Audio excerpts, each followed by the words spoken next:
Assalamualaikum warahmatullahi wabarakatuh. Selamat datang di Laboratorium Stratigrafi. Perkenalkan, saya Revana Dilaksita dan dua rekan saya. Saya Zakarehan Tauhid. Saya Aditya Putra Nugraha. Sebagai asisten laboratorium yang akan menjelaskan pada modul 1 yang mengenai deskripsi batuan sedimen. Sebelum masuk pada materi, ada beberapa aturan praktikum yang harus ditaati. Nah, untuk aturan praktikum yang pertama yaitu toleransi waktu keterlambatan untuk setiap kegiatan praktikum yaitu 5 menit. Nah, apabila lebih dari 5 menit, wajib mengabari asisten apabila terdapat kendala dalam jaringan. Nah, yang kedua, harus menyalakan kamera saat berlangsungnya praktikum. Yang ketiga, format nama untuk di Zoom yaitu kelas_npm_nama. Nah, untuk npm-nya 3 angka terakhir. Nah, yang keempat, maksimal izin pindah jadwal yaitu H-1 pelaksanaan praktikum dengan kondisi yang pertama bertukar jadwal dengan praktikan lain, dan yang kedua maksimal dilakukan sebanyak 1 kali. Yang kelima, praktikan wajib berpakaian rapi, sopan, dan bersih. Yang keenam, tidak diperkenankan melakukan kegiatan yang dapat mengganggu ketertiban dan kenyamanan praktikum. Yang ketujuh, apabila tidak mematuhi peraturan yang berlaku, maka akan dikenakan sanksi berupa pengurangan nilai. Adapun outline praktikum yang akan kami jelaskan ke depannya. Yang pertama ada objek stratigrafi, kemudian deskripsi singkapan, struktur sedimen, kontak stratigrafi, dan diakhiri dengan deskripsi batuan. Baik, jadi stratigrafi ini memiliki banyak definisi sebenarnya. Secara definisi, ilmu stratigrafi ini merupakan ilmu yang mempelajari mengenai lapisan-lapisan batuan.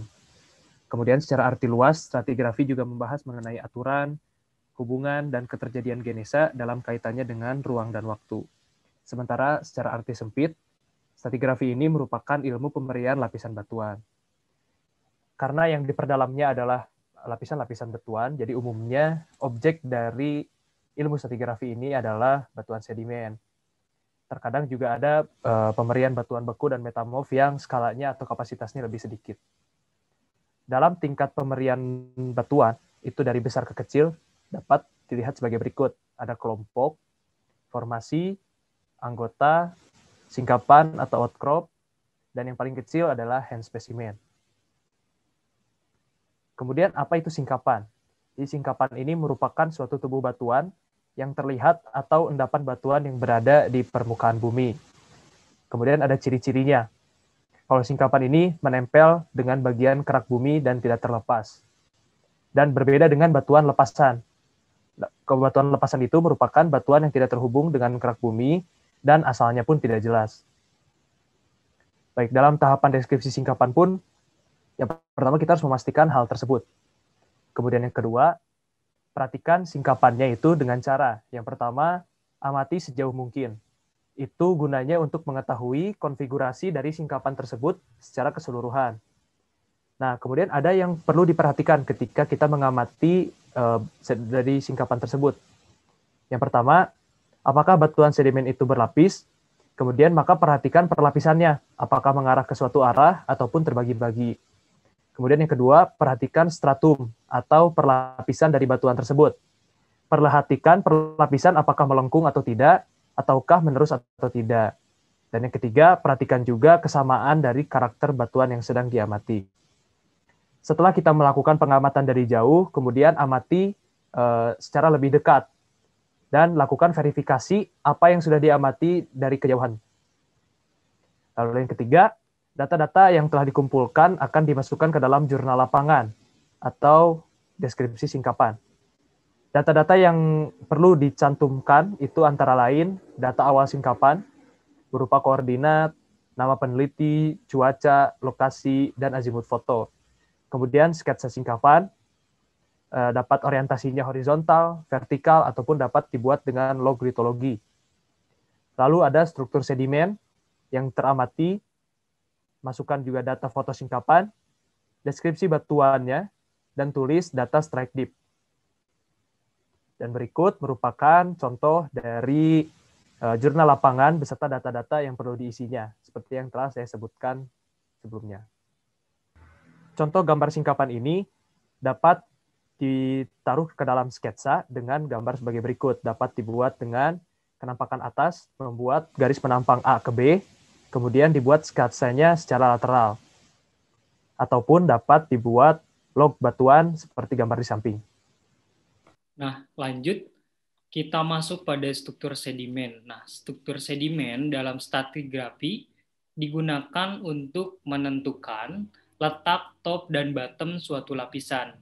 Nah, juga dapat mengetahui lingkungan pengendapannya, serta arus purba pada suatu singkapan dalam batuan sedimen. Struktur sedimen terbagi menjadi dua, yakni primer dan sekunder. Struktur sedimen primer, struktur yang terbentuk bersamaan pada saat proses terbentuknya suatu batuan. Sedangkan struktur sedimen sekunder yakni struktur yang terbentuk setelah litifikasi suatu batuan. Nah, contohnya adalah flood cast. Jadi flood cast ini suatu struktur batuan sedimen yang berupa goresan di permukaan lapisan batuan karena pengaruh adanya suatu arus. Yang kedua, ada flame structure. Ini merupakan kenampakan struktur yang seperti lidah ataupun kobaran api. Struktur ini dapat terbentuk ketika suatu sedimen yang belum terlitifikasi secara sempurna terbebani oleh suatu lapisan sedimen yang lebih berat di atasnya.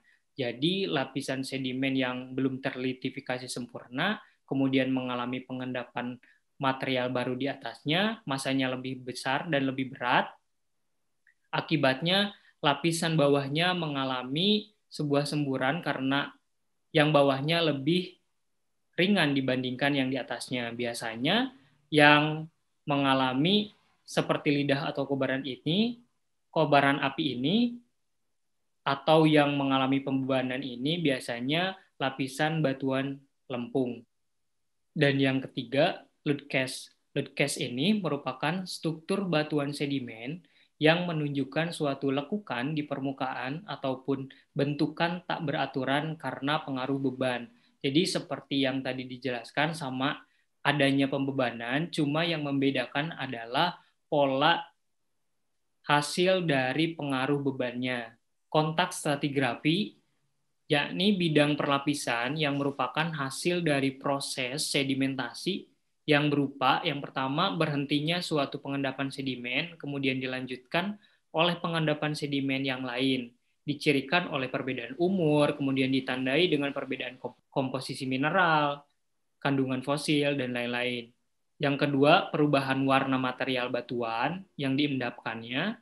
Yang ketiga, perubahan tekstur batuan, misalnya pada perubahan ukuran dan bentuk butir. Yang keempat, perubahan struktur sedimen dari satu lapisan ke lapisan yang lainnya. Kontak stratigrafi ini terbagi menjadi dua, yakni kontak batuan secara selaras atau conformity dan kontak batuan ketidakselarasan atau unconformity. Nah, pada kontak batuan selaras ini terbagi menjadi dua, yakni kontak secara tajam dan kontak secara berangsur.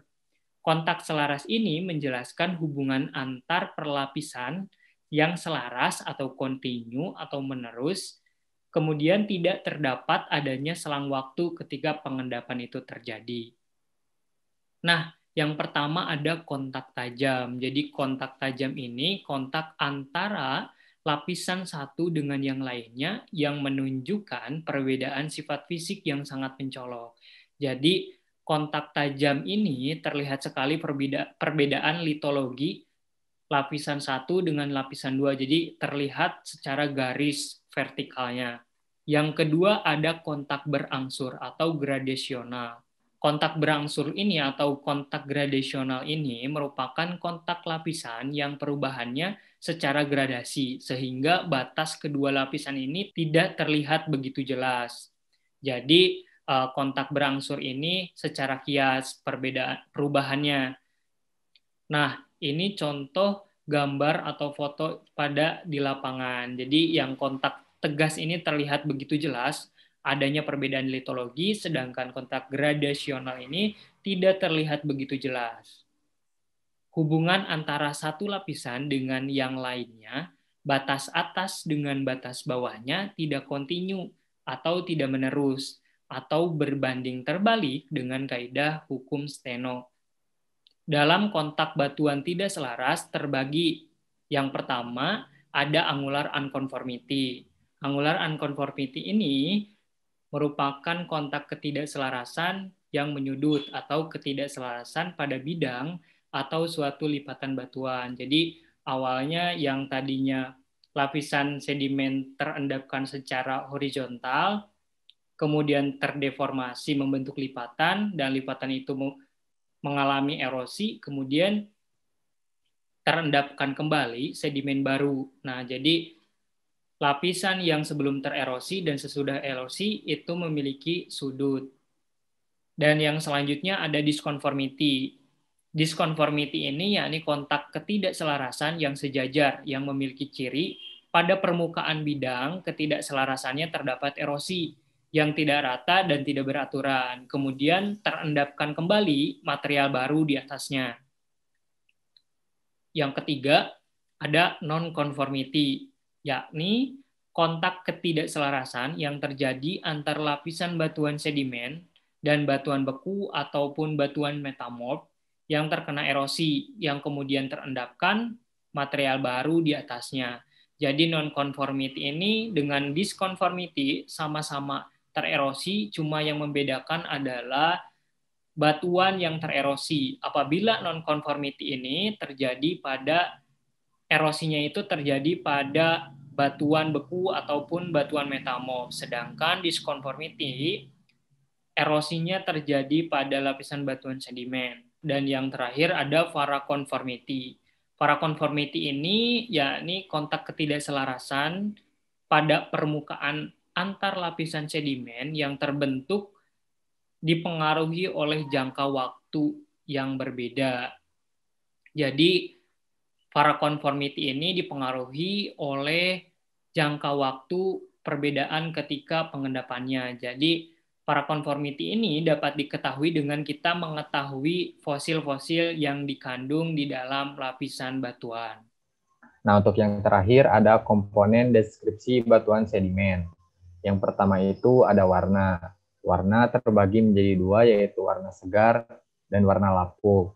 Nah, untuk penulisan warna sendiri harus menggunakan notasi binomial. Misalkan warna coklat. Nah, penulisan coklatnya itu harus jelas apakah coklatnya coklat kehitam-hitaman atau coklat kekuning-kuningan, seperti itu. Yang kedua, ada ukuran butir. Nah, ukuran butir ini kita bisa menggunakan skala Wentworth. Yang ketiga, tekstur. Tekstur ini mencakup bentuk butir seperti membundar atau menyudut, lalu ada kemas, terbuka atau tertutup, dan sortasi atau pemilahan. Yang keempat, ada struktur sedimen. Nah, struktur sedimen ini ada struktur primer dan sekunder. Yang kelima, ada sifat karbonatan. Nah, sifat karbonatan ini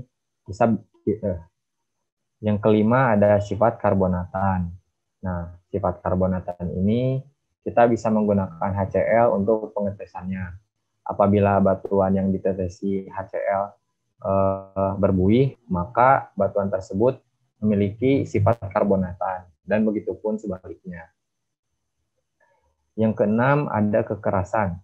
Kekerasan ini ada kompak, keras, getas, lunak, dan yang terakhir dapat diremas. Nah, yang ketujuh adanya kontak.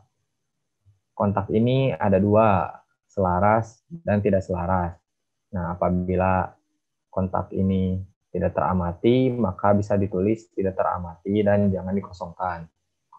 Yang kedelapan ada fosil dan mineral. Dan yang terakhir adanya Dan yang terakhir ada nama batuan. Contohnya batu pasir sedang, batu lanau, dan batu lempung. Nah, ini adalah gambar dari skala Wentworth yang dimulai dari lempung berukuran 1/256 mm sampai boulder yang berukuran lebih dari 256 mm. Nah, kemudian di gambar yang kanan, ini merupakan gambar dari sortasi atau pemilahan. Ada very well sorted, moderately sorted, sampai poorly sorted. Nah, lalu ada proneness and sphericity. Nah, untuk proneness ini, dia merupakan tingkatan kebundaran dari dari material sedimen. Nah, sementara sphericity itu lebih ke perbandingan dari panjang dan lebar material sedimen tersebut. Kalau misalkan low sphericity, dia itu perbandingan panjang dan lebarnya itu jauh gitu. Jadi cenderung lonjong bentuknya. Sementara untuk si high sphericity, dia perbandingan panjang dan lebarnya itu sedikit, misalkan 0,8 banding 1. Jadi cenderung mendekati 1:1. Nah, lalu di sebelah kanannya ada kekompakan. Nah, bisa dilihat di gambarnya dimulai dari unkonsolidasi sampai sangat keras. Nah, ini kemudian ada referensi yang bisa kalian gunakan untuk mempelajari lebih jauh stratigrafi. Mungkin sekian yang dapat kami sampaikan, kurang lebihnya mohon maaf. Dan apabila terdapat pertanyaan, boleh disiapkan terlebih dahulu sebelum nantinya akan disampaikan ketika praktikum berlangsung. Terima kasih atas perhatiannya. Wabillahi taufiq wal hidayah. Assalamualaikum warahmatullahi wabarakatuh.